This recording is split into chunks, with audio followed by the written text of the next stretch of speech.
अगर आपने अभी तक हमारा चैनल सब्सक्राइब नहीं किया है तो इसे ज़रूर सब्सक्राइब करें, क्योंकि यहाँ पर आपको मिलती है जानकारी आध्यात्म की, आपको मिलती है बहुत से उपायों की जानकारी, ज्योतिष उपाय, वास्तु के उपाय और भी बहुत सी जानकारियाँ आप इस चैनल पर ले सकते हैं। इसलिए इसे सब्सक्राइब ज़रूर करें। आज हम बात करने वाले हैं एक ऐसे विषय के बारे में कि इंसान मरने के बाद कहते हैं कि कुछ भी साथ लेकर नहीं जाता, सब यहीं का यहीं धरा रह जाता है। आदमी खाली हाथ आया था और खाली हाथ चला जाता है, लेकिन ये सत्य नहीं है। इंसान ना तो खाली हाथ जन्म लेता है और ना ही खाली हाथ मरता है। वो अपने साथ कुछ ना कुछ लेकर आता है और अपने साथ कुछ ना कुछ लेकर जाता है।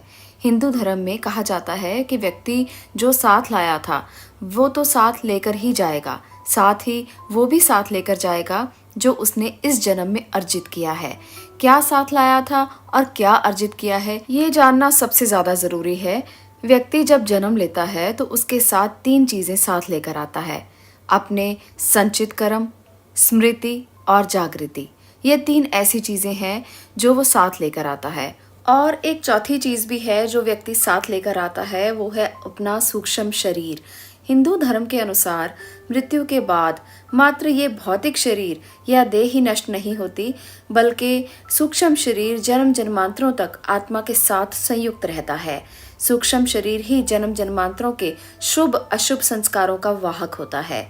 एक सूक्ष्म शरीर ही आपके सभी संस्कारों को साथ लेकर आता है। संस्कार जो हमने अच्छे और बुरे कर्म किए हैं और वो जो हमारी आदतें हैं, ये सब चीजें हम दूसरे जन्म में अपने साथ लेकर चलते हैं। ये संस्कार हमें सिर्फ पूर्व जन्म से ही नहीं मिले होते, बल्कि माता पिता के संस्कार भी इसमें जुड़ जाते हैं, जिससे मनुष्य का व्यक्तित्व इन दोनों से ही प्रभावित होता है। बालक के गर्भधारण के समय में इसका प्रभाव बहुत ज्यादा देखा गया है। ये कर्म संस्कार ही प्रत्येक जन्म में संग्रहित एकत्रित होते चले जाते हैं और कर्मों का एक विशाल भंडार बनते चले जाते हैं। इन्हीं कर्मों को हम संचित कर्म कहते हैं। जब व्यक्ति मरता है तो इन्हीं संचित कर्मों में इस जन्म के कर्म भी एकत्रित करके ले जाता है। इसलिए इन संचित कर्मों में से एक छोटा हिस्सा हमें नए जन्म में भोगने के लिए मिल जाता है। इसे हम हमारा प्रारब्ध कहते हैं। ये प्रारब्ध कर्म ही नए होने वाले जन्म की योनि और उससे मिलने वाले भोग को निर्धारित करते हैं। फिर इस जन्म में किए गए कर्म, जिनको क्रियामाण कहा जाता है, वो भी संचित संस्कारों में जाकर जमा होते रहते हैं। आगे बात करते हैं दूसरी ऐसी चीज की जो हम साथ लेकर आते हैं, वो है स्मृति, वो है याद। 1% लोग भी ऐसे नहीं होंगे जिनको पिछले जन्म की स्मृति को खोलकर ये जान लेते होंगे कि मैं पिछले जन्म में क्या था।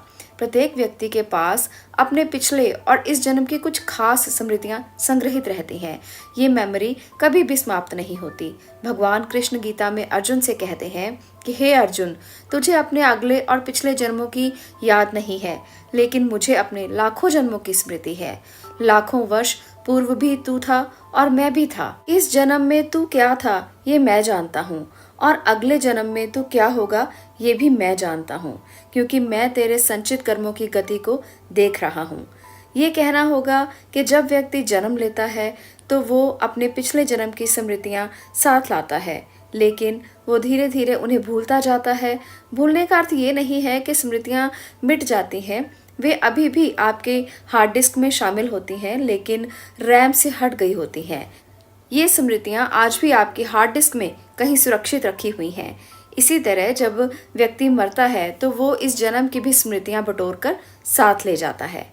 अब हम तीसरी वस्तु की बात करेंगे, जो है जागृति। जागृति क्या है? ये विषय थोड़ा सा कठिन है।